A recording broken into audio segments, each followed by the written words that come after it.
So Rob, you and I are professional Scrum trainers. Wait, what? Yeah, surprise! That wasn't a dream. Anyway, so yeah, we teach these classes, and these classes typically come with a certification exam. Very often, like the PSM 1 or the PSPO 1 assessment. And I don't know about you, but one of my most popular questions in class is, do you have any strategies for me for taking these assessments? They're challenging. They have a high bar to pass. And I thought, I kind of have some strategies. I'm sure you have some as well. Let's share them with our friends out in YouTube land. Yeah, I've got a really, really difficult one to implement, and not a lot of people are going to listen to me on this advice at all. But if you want to pass the Scrum assessment, here's my number one tip. Are you ready? Ready? Read the Scrum Guide. Oh, that's my number one as well. Oh. Yep. Like, seriously, if you don't read the Scrum Guide, you're asking for problems. There's so many answers in that thing that are related directly to the Scrum Guide. And if you just read through it, especially look for those nuggets that are like, wow, that's a really interesting statement that they just made about the definition of done. Like, you cannot even present something at a sprint review unless it meets your definition of done. Right. I bet you that shows up on the assessment. Yeah, I think, and I'll take what you're saying and tweak it just a little bit. Read it again after the class is finished, because you may just think, oh, I already read that, or maybe I read it the first day of class or between the days of class, and it's like, get through the whole class and read it again, because you're going to notice connections, you're going to notice implications that you didn't notice before, simply because you've now gone through this exercise of going through class. And I also think it especially pay attention to the areas where it's like, oh, that's not what we do at work at all. Here's a little tidbit number 2. Take what you do at work and throw it out the window. You're not being tested on how you use Scrum at work. You're being tested on, do you understand how the Scrum framework is designed and how it's intended to be implemented? And that may or may not have a correlation to how your work is currently operating. So I've talked with students after class and after the exam who didn't pass their first attempt, and they're like, but I answered this way because this is what we do at work. And it's like, right, but like, is that how Scrum's actually designed to work? That's not what you're being tested on. No. Any other tips besides read the Scrum Guide with sort of those lenses on? Well, our friend Greg Crown, who isn't here with us today, he had a prior engagement. He would argue this, and it's an interesting point. He thinks you should take the practice assessment at least 3 times, getting 100%.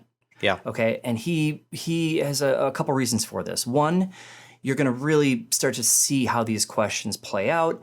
But also, bonus, you might start memorizing the answers. And so when you take the real assessment, there's going to be some questions where, like, I know the answer to this right away, and you're not going to waste any time on it. Because there's, 80 questions in 60 minutes? In those 2 basic exams, yep. Yeah, the hardest ones are going to take you a few more minutes because you're going to have to think through a story problem. So Greg's advice around that is basically have the easy ones memorized, because generally the way it's worked is there's sort of a common pool of questions, but some of the questions that are on the practice assessment you won't have on your real assessment, and all the hard ones that are on the real assessment will never show up in the practice assessment. Right. It's just there to give you a flavor. That aligns with one of my tips as well, is that taking that Scrum Open, I also agree, 3 times at 100%, and because they save the hardest questions for the real exam, and rightfully so. And so, you don't want to say, oh, I got above 85% on the practice test, so I must be good to go. No, the real exam is harder. So aim for that 100 and look at why you got the answers wrong. They give you that detailed feedback on the practice test that you don't get quite as detailed feedback on the real assessment. So use that as a learning opportunity. Don't just say, oh, I got one wrong, I'll try again. Like, go through, read the explanation of why you got that one wrong, maybe brush up on that area of the Scrum Guide, or there's modules on scrum.org or that portion of the class material. That's my third tip is, Scrum Guide, Scrum Open, the practice test, and then brush up on the class material. You don't have to go over every single slide or every single part of the mural or whatever, but I would spend some time with any area that, again, was surprising, was confusing at first, or is very different than your experience in the past, because that means there's already a well-worn rut in your brain of how things should go. And if the class or the Scrum Guide was teaching you differently, you want to spend extra time there generating that neural pathway as well. So spend time with the course material after class prepping for the exam. Yeah, I also have alternative advice around this memorizing the test strategy. So that is one way to do it, but it has its downside. The downside is once you've memorized the practice assessment, it is no longer valuable to you. Yeah. It's no longer challenging you to think about things like, oh, wait, how would I answer this if I were in this situation? Because I already know the answer and I'm just going to tick the box. Yep. I did run into a student once who was failing the real assessment and was getting 100% every time on the practice assessment. And so I watched him do it and I was like, well, that's interesting. Let me ask you some questions. And I just started asking the most basic questions about empirical process control and empiricism, which is the whole Scrum theory section in the Scrum guide. He couldn't answer any of these questions. And so then I realized, he memorized the test. Yeah. Yeah, and he doesn't really know what he's talking about. So the general spirit of the Scrum.org practice assessment is to help you actually understand what you're talking about, because the real assessment will validate that understanding. Yeah. And memorization only gets you so far. Right. And looking up the answers. Like, I mean, you can look up certain answers, very, very basic questions on the Scrum guide, because you can have the Scrum guide or any materials open during your assessment. But that's not going to help you with very many questions. Like if you just can't remember the time box for sprint review. Is review 4 hours and retro 3 hours, or is it vice versa? Like, sure, you could go to the Scrum guide and just double check that. That's going to help you on maybe 10% of the questions, if that. Most of the questions are going to require that you understand the concepts and you can apply them to the situation. And here's just a couple of broad themes that I've seen in the assessments. There's a lot of common misconceptions about Scrum. I mean, just rattle them off. That the Scrum Master facilitates the daily Scrum, that it's the Scrum Master's job to dole out tasks, or that the Scrum teams have to use certain practices like burn down charts or story points. I mean, there's a bunch of misconceptions, common misconceptions out there.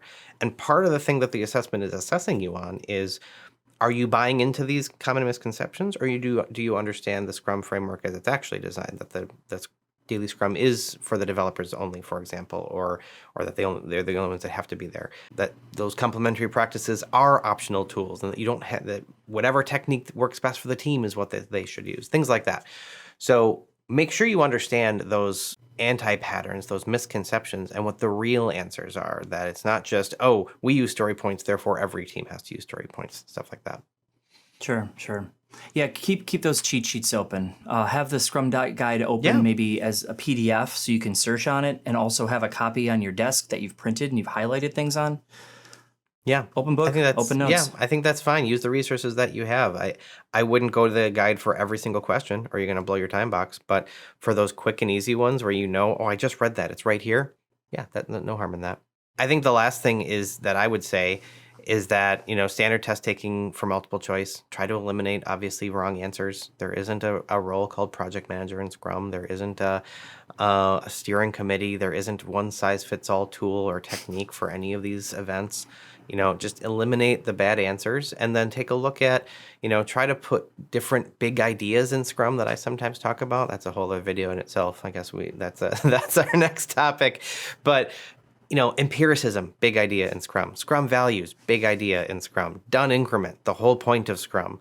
Self-management, big idea in Scrum. Like, once you've eliminated a couple false answers, run through those big idea filters, and you'll probably get to the answer that you're looking for.